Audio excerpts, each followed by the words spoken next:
Hi friends, welcome to my channel dream life journey with Hasi. ഇന്നത്തെ video sweet potato അഥവാ മധുരക്കിഴങ്ങിനെ കുറിച്ചാണ്.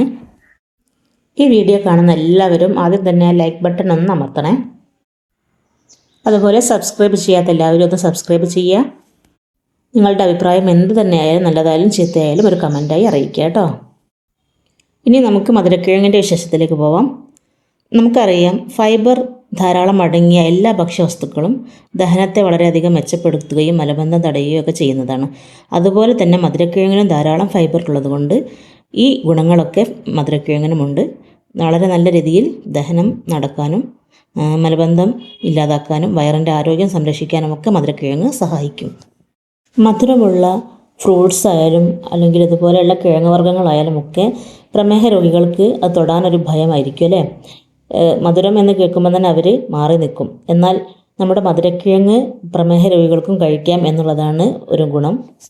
മധുരക്കിഴങ്ങിൽ glycaemic index കുറവായതുകൊണ്ട് പ്രമേഹ രോഗികൾക്ക് പോലും മിതമായ അളവിൽ കഴിച്ചാൽ രക്തത്തിലെ പഞ്ചസാരയുടെ അളവ് പെട്ടെന്ന് കൂടുകയില്ല. മധുരക്കിഴങ്ങിൽ അടങ്ങിയ ചില സംയുക്തങ്ങൾ ഇൻസുലിൻ സെൻസിറ്റിവിറ്റി മെച്ചപ്പെടുത്തുന്നതിന് സഹായിക്കുന്നതാണ്. അതായത് ശരീരം ഇൻസുലിനോട് നല്ല രീതിയിൽ പ്രതികരിക്കുകയും കൂടുതൽ ഫലപ്രദമായി രക്തത്തിലെ ഗ്ലൂക്കോസിൻ്റെ അളവ് നിയന്ത്രിക്കാൻ സഹായിക്കുകയും ചെയ്യുന്നു. പതിവായി മധുരക്കിഴങ്ങ് കഴിച്ച ടൈപ്പ് 2 പ്രമേഹമുള്ള രോഗികളിൽ നടത്തിയൊരു പരീക്ഷണത്തിൻ്റെ അടിസ്ഥാനത്തിൽ ഫാസ്റ്റിംഗ് ബ്ലഡ് ഗ്ലൂക്കോസിൻ്റെ അളവ് മെച്ചപ്പെടുന്നതായി പഠനം പറയുന്നുണ്ട്. കണ്ണിൻ്റെ ആരോഗ്യത്തിനും മധുരക്കിഴങ്ങ് നല്ലതാണ്. വൈറ്റമിൻ ആയി മാറുന്ന ബീറ്റ കരോട്ടിൻ ഇതിൽ ധാരാളം അടങ്ങിയിട്ടുണ്ട്. ഇത് കാഴ്ചശക്തി വർദ്ധിക്കാൻ നല്ലതാണ്. കപ്പയെ അപേക്ഷിച്ച് കലോറി വളരെ കുറഞ്ഞൊരു കിഴങ്ങ് വർഗ്ഗമാണ് മധുരക്കിഴങ്ങ്.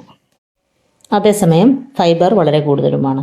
ഏറെ നേരം വിശക്കാതിരിക്കാനും വയറ് നിറഞ്ഞൊരു ഫീൽ തരാനും ഭക്ഷണത്തിൻ്റെ അളവ് കുറച്ച് ഭാരം നിയന്ത്രിക്കാനും ഇത് സഹായിക്കും. അതുകൊണ്ട് തടി കുറയ്ക്കണമെന്ന് ആഗ്രഹിക്കുന്നവർക്കും മധുരക്കിഴങ്ങ് നല്ലൊരു ഭക്ഷണമാണ്. ഹൃദയത്തിൻ്റെ ആരോഗ്യം സംരക്ഷിക്കാൻ മധുരക്കിഴങ്ങ് നല്ലതാണ്. പൊട്ടാസ്യം ഇതിനകത്ത് ധാരാളമായിട്ട് അടങ്ങിയിട്ടുണ്ട്. മധുരക്കിഴങ്ങ് രക്തസമ്മർദ്ദം നിയന്ത്രിച്ച് ഹൃദയാരോഗ്യം സംരക്ഷിക്കാൻ സഹായിക്കുന്നു. രോഗപ്രതിരോധ ശേഷി കൂട്ടാനും ഇത് നല്ലതാണ്. വൈറ്റമിൻ സിയും ആൻറ്റി ഓക്സിഡൻറ്റുകളും ശരീരത്തിൻ്റെ പ്രതിരോധശേഷി കൂട്ടി അണുബാധകളെ പ്രതിരോധിക്കുന്നു. മെറ്റബോളിസം മെച്ചപ്പെടുത്താൻ മധുരക്കിഴങ്ങിൽ അടങ്ങിയിട്ടുള്ള വൈറ്റമിൻ എ, സി, B6 എന്നിവയും പൊട്ടാസ്യം, മാംഗനീസ് തുടങ്ങിയ ധാതുക്കളും ഉപാപചയ പ്രവർത്തനം അഥവാ മെറ്റബോളിസം മെച്ചപ്പെടുത്തുന്നു. ഓക്സീകരണ സമ്മർദ്ദവും ഇൻഫ്ലമേഷനും കുറയ്ക്കാനും സഹായിക്കുന്നു. ആൻറ്റി ഓക്സിഡൻറ്റുകൾ സ്ട്രെസ്സ് കുറയ്ക്കാനും ഗുണകരമാണ്. മധുരക്കിഴങ്ങിൻ്റെ പാചകരീതി പ്രധാനമാണ്. മധുരക്കിഴങ്ങ് കഴിക്കേണ്ടത് തൊലിയോടുകൂടി ആവിയിൽ വേവിച്ചോ വെള്ളത്തിലിട്ട് തിളപ്പിച്ചോ ആണ്. ഇങ്ങനെ കഴിക്കുമ്പോൾ മധുരക്കിഴങ്ങിൽ അടങ്ങിയിട്ടുള്ള ഗ്ലൈസമിക് ഇൻഡെക്സ് കുറവായിരിക്കുകയും സാവധാനം മാത്രം ഷുഗർ റിലീസ് ചെയ്യുകയും ചെയ്യുന്നു. അതേസമയം ബേക്കിംഗ്, റോസ്റ്റിംഗ്, ഫ്രൈയിങ് തുടങ്ങിയ രീതിയിൽ പാചകം ചെയ്താൽ ഗ്ലൈസമിക് ഇൻഡെക്സ് വളരെയധികം ഉയരുകയും ഇത് ഷുഗർ ലെവൽ പെട്ടെന്ന് കൂടാൻ കാരണമാവുകയും ചെയ്യും. കാര്യങ്ങളൊക്കെ അറിഞ്ഞ സ്ഥിതിക്ക് സൂപ്പർ ഫുഡായ ഈ മധുരക്കിഴങ്ങിനെ ഭക്ഷണത്തിൽ ഉൾപ്പെടുത്താൻ ശ്രദ്ധിക്കുമല്ലോ. മറ്റൊരു വീഡിയോയുമായി നാളെ കാണാം. അതുവരെ ബായ്.